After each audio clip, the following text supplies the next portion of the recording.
July 9th, Rotoball patch compound, Stennis stop sign patch.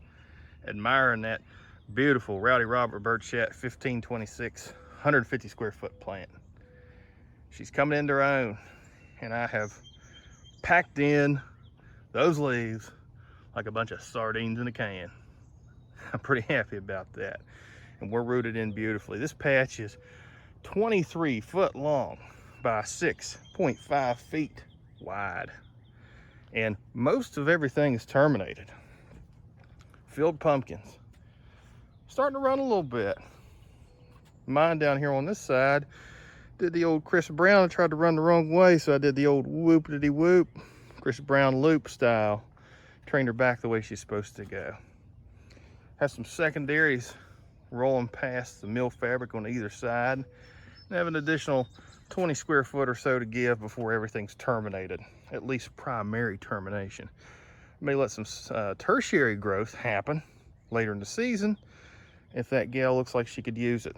We'll get there. We'll see how that shakes out. And if I do, it's going to be in the body of the plant, not out here. You know, this doesn't need any extra. These leaves will get me to the finish line. The fruit of the 1526 is 14 days old. It has a dance floor. Nice, decent looking fruit. Painted our nub like I always do. I'm a nub painter. She's a little bit lopsided, nothing crazy. Stem's nice, no issues there. Early splitting, folks like to see that. I still have us tapped in back here for now, but with any luck, we'll be popping that root, raising this fruit. See if we can walk out into the melons without getting swallowed up. Swallowing ourselves up. Let's go to melon number 1, which is a McCaslin melon. And I have it on a piece of mill fabric. Decent melon. Andrew Val just quivers in fear when he sees it. Melon number 2. Nice little chunky devil. She's not very old. I want to say she's a DAP 2. No, in all honesty, I was trying to figure out my DAPs on these, and I didn't take records. Shame on me. How are you going to know if you're meeting frequency of size if you don't know how old the fruit is? So better luck next year. But I'm tickled with this plant, and I'm pretty happy with my melons. So it's nice to have a melon and show up to competition with a fruit. But I do believe that 1526 has potential to do things. And if not get a WR on the 150 square foot patch, it'll be on the top 5. There goes Frostbite, still kicking booty and taking names. Just what a wonderful plant. So the main patch, I was on vacation this past week. Let me tell you about pumpkins and vacations. They don't mix, and everybody knows this. I know this. And my buddies give me a hard time, and I give my buddies a hard time about it. But be willing to pay the price of coming back and being stressed out from your patch, being just out of control, and just all the work to do.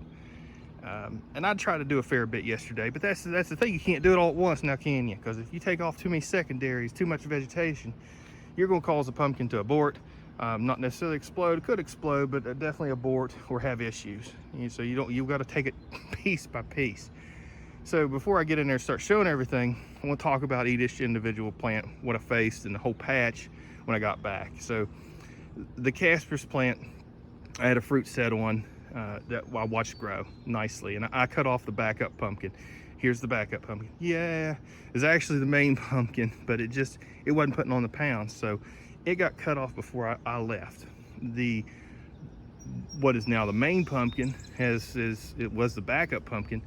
Started kicking booty. It's taking names. I'm really pleased with it. The problem is it hadn't fully sunk. So this Casper's plant was thrown on some serious feet to the vines, to the foliage. So I've got a lot of catch up to do there, and moving what I can move.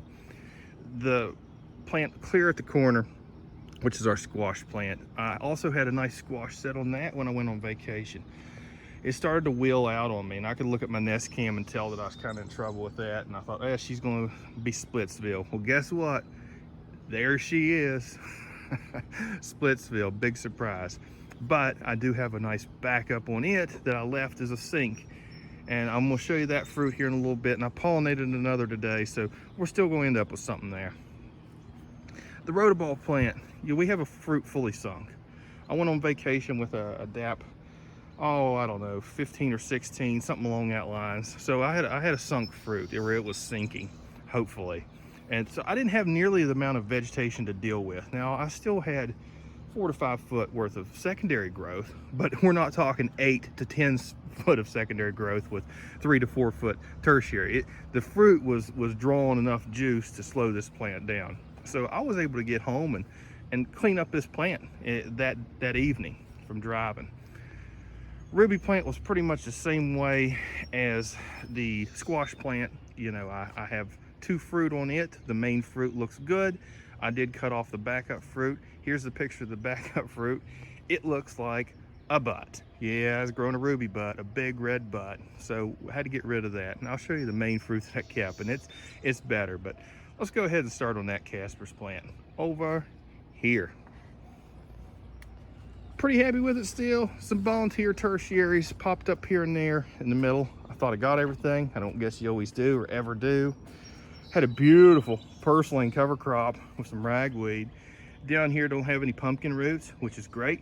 And I tested, you know, well, don't you till there, Doc, don't you till. Oh my, we can come out here with a shovel and dig around and see if you have roots. If you don't, then till, you're golden. That's what I did. Here's where the fruit used to sit, the one that we took off. Let's sneak over and check it out. She's healing up. So the main busts to your right, you can see that. You follow that main and there's a fruit on that main. So we still have a good chance with Petey Pete. I had a DAP 9 or so set here, and I was really hopeful. It was a 3-lober. It was a good shape, good spot, middle of the patch, could do work. But this fruit over here definitely took dominance on the sink, so it became our chosen one. Yes. See if I can swim through the mud of swamp misery to get there, guys. Not my normal path. So she is a DAP 17 and decent sized DAP 17. Don't really have anything of, there's a brick. Let's try not to drop it on there. There we go. DAP 17, not bad comparatively for a backup fruit. This is the one that had a little bit of scar issue on it. That's not going to be an issue. Still going to be a nice good fruit. I just hope to get Petey Pete a good fruit to the scale, and I think that this one will be decent. I don't think we're going to hit 2,000, but you never know. Fingers crossed. She's still growing veg like crazy. You can see old Chris has some work to do, and I'll get to it, but not with this rain. Dry all week at the beach, here at home while I'm at the beach. Have one of my people watering for me. Not a crazy amount, just enough to keep things alive. And I get home and I look at the forecast and I realize that I have that evening to do what I can do. So the only thing I could do is work on the Rhodoball and minor stuff. You know, I'm not going to do complete neglect to the Caspers and the squash and everything, so I did some other stuff. Oh, there's, speaking of squash, that's where she came off of, guys. Yeah. That was the wheel. She's a 6-lober and she's beautiful, and I was hopeful until she became a wheel and split on that blossom. So we have this one, and yes, she truly is off the first secondary. There's the secondary, leading into it, yeah. And then there's where she comes out of the ground, the plant. Oh, so this one's also a DAP 17, same as old Petey Pete, and it's about the same size. And it's got that, it's growing the way Carrie Groves likes to grow them, with the stem kind of down, not terribly. She was relatively level, but it's not completely eaten stem.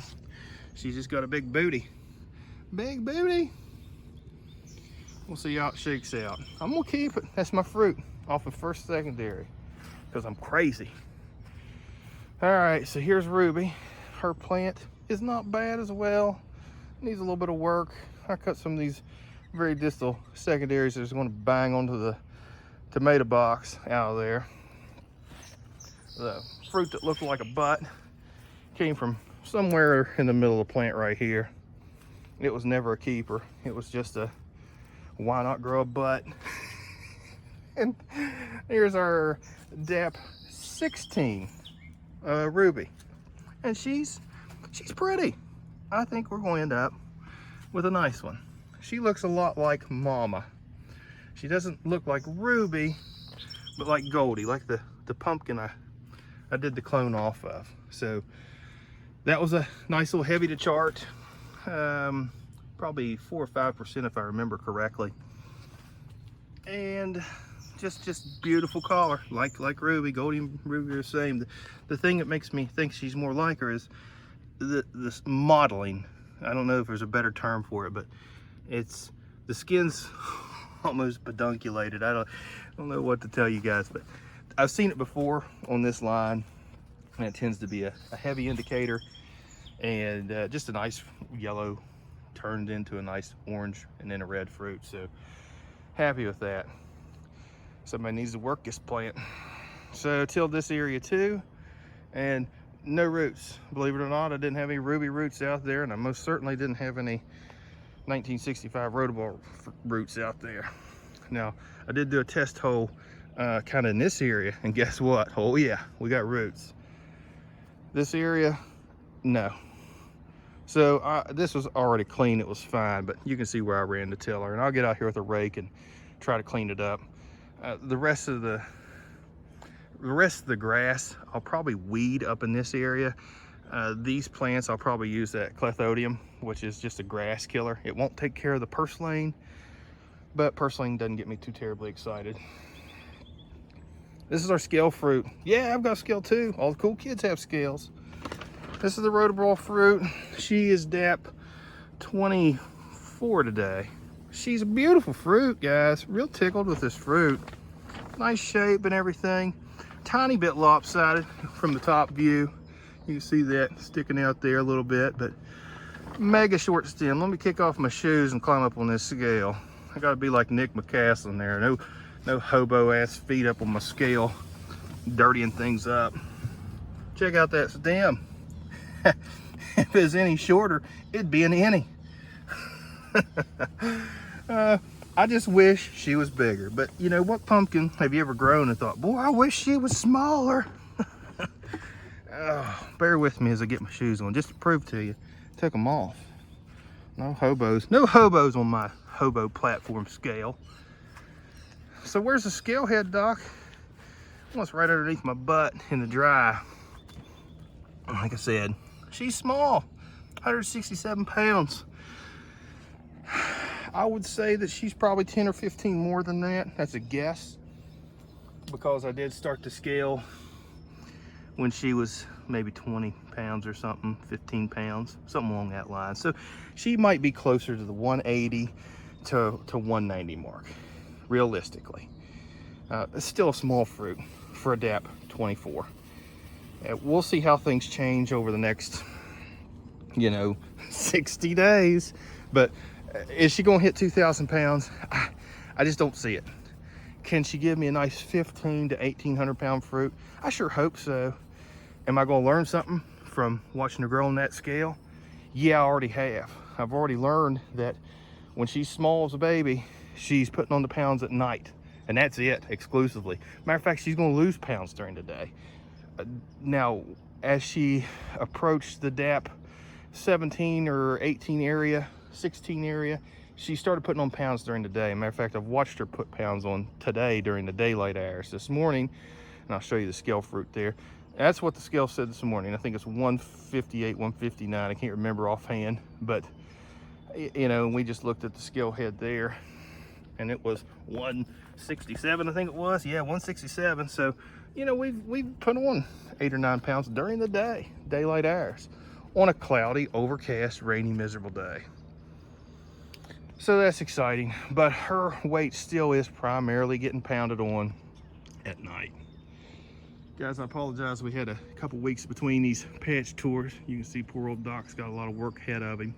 Need to get some shade structures up for Petey Peak McCasper's fruit, and need to get a shade structure up there for first secondary out squash pants and old rotoball plant, and everything's good there, just needs cleaned up. I appreciate you watching. Questions, comments, ask Scott or Jeff. Don't ask me. I don't know what I'm doing anymore. Thanks for watching, guys. Doc out.